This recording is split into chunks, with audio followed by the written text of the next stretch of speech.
कहीं ये अगला जो वायरस है, अगली जो समस्या है और अगला जो कोरोना है, मनुष्य के शरीर में एक अजीब प्रकार का फोड़ा उत्पन्न करने की संभावनाएं जो वैज्ञानिकों और भविष्यवक्ताओं के द्वारा प्रकट हो रही है, कहीं यह वह जजमेंट ना हो जिन लोगों ने परमेश्वर की सच्चाई का बहिष्कार किया, जिन लोगों ने पवित्र आत्मा की खिलाफत की है, जिन लोगों ने पवित्र आत्मा के बारे में अनाब शनाब बातें की है। मेरे प्रियो, उद्धार तो था हमारे लिए, पर हमने उसको रिजेक्ट कर दिया। इसलिए अब प्रभु किसी से बात नहीं कर रहा है, सिर्फ यह है कि हम उसके वचनों पर चल पड़े। मेरे प्रियो, यही एक प्री ट्रिबुलेशन का एक संकेत। सो हमें इस बुरे अर्थात बदबूदार दुखदाई फोड़े की कहानी पहले स्वर्गदूत में 7 साल के महाक्लेश काल में यदि दिखाई दे रही है, तो इस युग में अर्थात प्रभु यीशु के आने के पहले इस प्रकार की विपत्ति अधर्मियों के ऊपर आने के संकेत मिल सकते हैं। इसलिए बाइबल का परमेश्वर कहता है, परमेश्वर से डरो। और उस स्वर्गदूत को यह कहा गया था प्रकाशित वाक्य की किताब के 14वें अध्याय के 6वें पद में, फिर मैंने एक और स्वर्गदूत को आकाश के बीच में उड़ते हुए, जिसके पास पृथ्वी के सब रहने वाले हरेक जाति, हरेक कुल, भाषा और लोगों को सुनाने के लिए एक सनातन सुसमाचार था। क्या था वो सुसमाचार? सुसमाचार ये था, उसने बड़े शब्द से कहा, परमेश्वर से डरो, फियर विथ गॉड, और परमेश्वर की महिमा करो।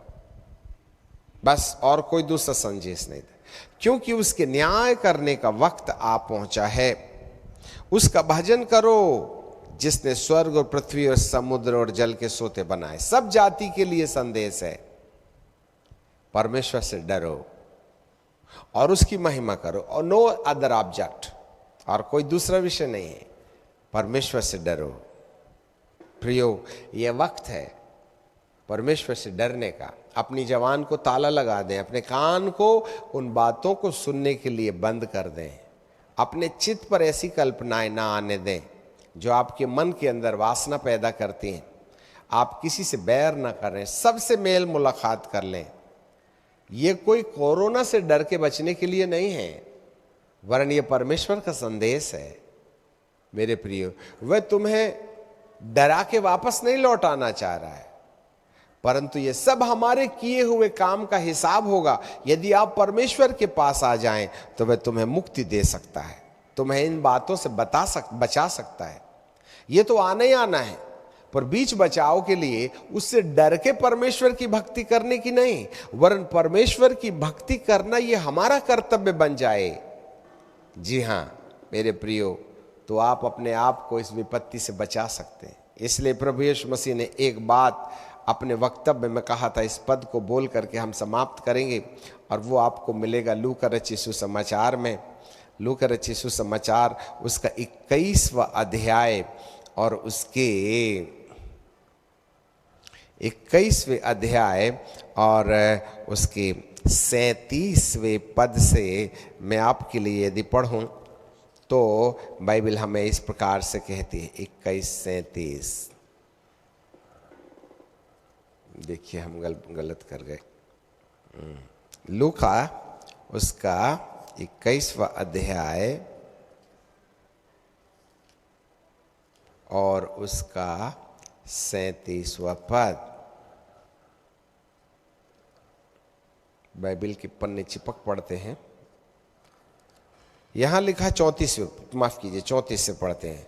इसलिए सावधान, ऐसा ना हो कि तुम्हारे मन खुमार, नंबर 1 मतवालापन, नंबर 2 जीवन की चिंताओं से सुस्त ना हो जाएं, और वह दिन तुम पर फंदे की नई अचानक आ पड़े, क्योंकि सारी पृथ्वी के सब रहने वालों पर इसी प्रकार आ पड़ेगा। इसलिए जागते रहो। क्या मामले में? कि हर समय प्रार्थना करते रहो। क्या मामले में? कि तुम इन सब आने वाली घटनाओं से बचने।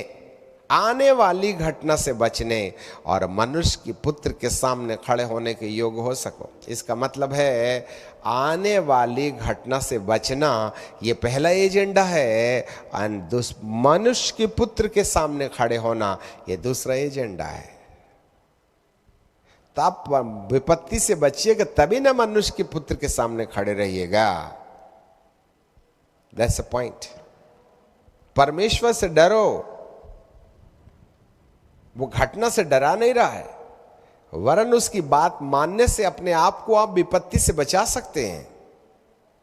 और उसकी महिमा करो, जो महिमा है ना अपने चारों तरफ एक रोशनी का लिबास बना लेगी। फिर कोरोना नहीं, कोरोना का बाप भी, अपग्रेडेड कोरोना भी आने दीजिएगा ना, आपके साथ कुछ नहीं हो सकता है। पिता परमेश्वर आपकी मन की आंखों को खोले, डरपूर्ण नहीं वरन कर्तव्यपूर्ण हम परमेश्वर को प्यार करने वाले रास्ते का चुनाव करें।